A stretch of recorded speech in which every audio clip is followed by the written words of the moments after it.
ल हेर्नु त वाचन पण्डित प्रवीण पण्डित श्री दीनबन्धु पोखरेलज्यूबाट चाहिँ गण्डकी शान्त समय कुण्डली गायत्री कुटी एवं विराट महायज्ञमा 2082 हजुरहरू यहाँ उपस्थित भएर स्वास्थ्य लाभको पनि गर्नुहोला। आफ्नो बिग्रेका कामहरू पनि यहाँ आएर केही सुनिदिनु भयो भने हेर्नु त कति राम्रोसँग भव्य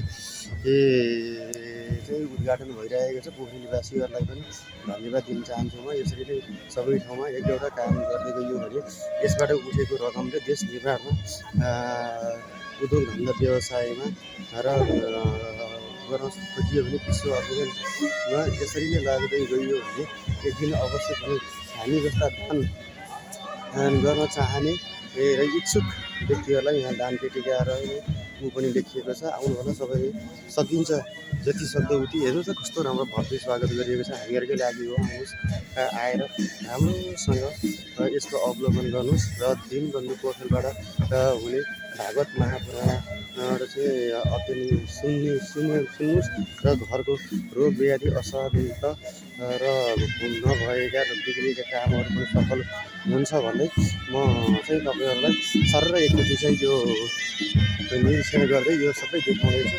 हजुरहरूले पनि ऊ पनि राधिका दासी पनि यहाँ चाहिँ कथावाचिका राधिका दासी पनि आएर उहाँले पनि केही भन्नुहुँदो रहेछ। उहाँ राधिका दासी हुनुभयो। बाल योगेश्वर विजय कृष्णमूर्ति महाराज पनि हुनुहुँदैछ। त्यसैले हामीहरू आउँ यहाँ आएर यस्तो सर अवलोकन गरौँ।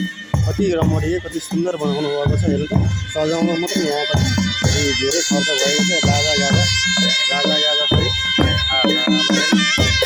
नेपालीको पैसा नेपालीको यहाँ स्पष्ट झल्किएको छ। हजुरहरू चाहिँ राम्रोसँग अवलोकन गरेर यसको चाहिँ पुनः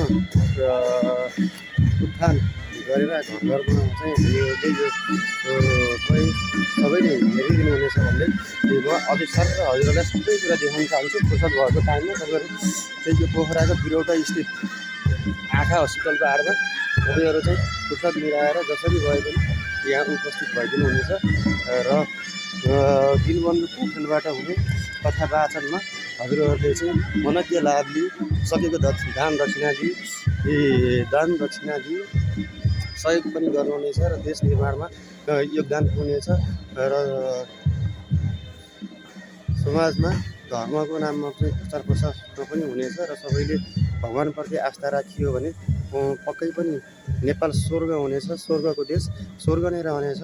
हत्या हिंसा र बलात्कारी जस्ता चाहिँ कुबुद्धिहरू चाहिँ हटेर जानेछन्।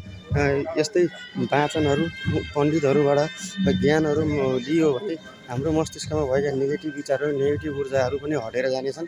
हटेर हाम्रो देश पूर्ण रूपमा स्वर्ग बन्दै जानेछ र स्वर्गको देश शान्तिको देश हत्या र अहिंसाको देश भनेर विश्वमा जसरी चिनिएको थियो अब यसरी नै चिनिनेछ। त्यसरी हामीहरू यो अवलोकन गरौँ। यसबाट अवलोकनबाट फाइदा लियौँ।